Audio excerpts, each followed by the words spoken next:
In this series I'm building a full medieval town out of Lego for my next castle mock, create detailed interiors for every building, and show you all of the custom minifigures I have made for this project. In the last part I built the alchemy shop and the suspicious alchemist. In this part I will be building the academy, so stay tuned for that. So let's begin. The academy in my Lego castle world is a mixture of knowledge preservation like a library and scientific research. So let's start with the base layout. I built a simple layout with light bluish gray bricks.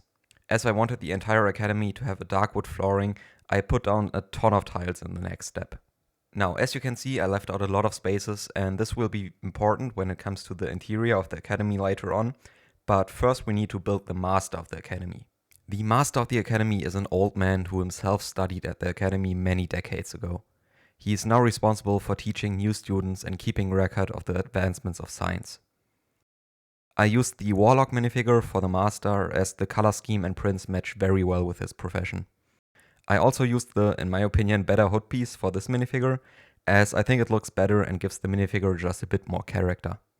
Now let's get back to the interior. Obviously the most important part for an academy would be huge bookshelves to store all of the books, so let's get to that.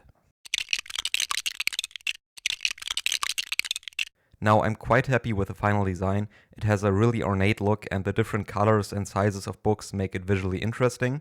However, as you can see, most of the colors aren't really that realistic for book covers in the medieval times. But I tried out the same design with mostly brown and black books, but it just didn't look good, so I went with the more colorful option. Also, you can see that the bookshelves are quite tall, so the master definitely needs an assistant to help him with getting books from the upper levels and keeping the books dust-free. So let's build the assistant. The assistant is a young man aspiring to one day take on the mantle of the master of the academy once the current master becomes too old. But for now he still has a lot of things to learn. For the assistant I used the torso and arms of the Tasha minifigure from the D&D series. Again, the leather straps just match very well with the time period and profession. For the legs, however, I used these printed legs instead of the original ones from the D&D figure. I think they look a little bit better, even though the color isn't a perfect match. Now, even though the assistant is a lot younger than the master, he would still need some serious acrobatic skills to reach the top level, so we definitely need a ladder for that. I built this very simple design to help the assistant reach all of the necessary books, scrolls and papers. Next, I used the default Lego chair and upgraded it by adding a few parts. I will be using these chairs for all of the interior. Now to the most important part of the interior, a spacious wooden table. I came up with this design. I left a lot of studs on the top to attach different accessories and other items when necessary. With this table in place, there's enough space for studies of all kind. I also added a simple desk on the other side of the table. Lastly, for the main academic area, I built this two-sided desk. I honestly don't know if there's like a specific term for it, but I've seen this kind of design in a lot of movies and video games, and honestly thought it looked pretty cool. I'm really happy with the final design. It looks quite detailed and there's a reach through in the middle to exchange documents. Now the master of the academy and his assistant have a very cozy looking library and study area for all of their activities. You may have been wondering why I left out a lot of studs in the corner. This is because I wanted to build a separated section to the main room, so let's build some walls.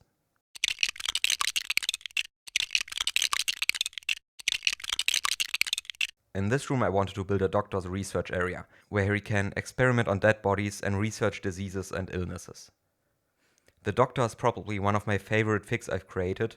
I used this leather chest piece, which I think is from Star Wars. For the legs I switched out one of the legs with a prosthesis, as he lost one of his legs by contracting an infection from a patient. He wears a face mask to protect against the smell of dead flesh.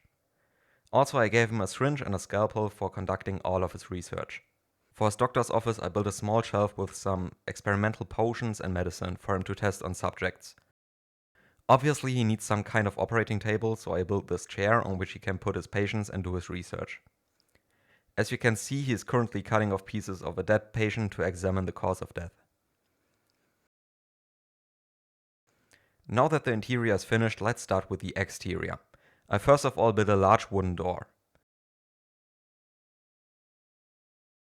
I then built two of these window modules.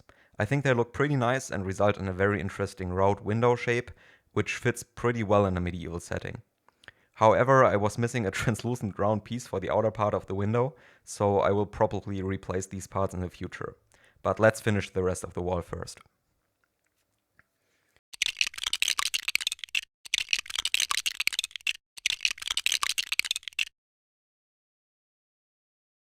For the second floor, I built a flat roof and attached a balcony to it. From here, the students of the academy can have a look at the street and get some fresh air if needed. For the left side, I wanted to build a large tower, so I wanted to finish the right side first. I built a smaller structure so that the tower on the right would stick out more in contrast. I used several different timbered wood techniques for the outer wall and included a small passageway into the building. To finish up, I built a simple roof covered with tiles. Now for the more exciting side, the tower is supposed to be 3 stories tall. For the first floor, I used some timbered house patterns and added some details to the front.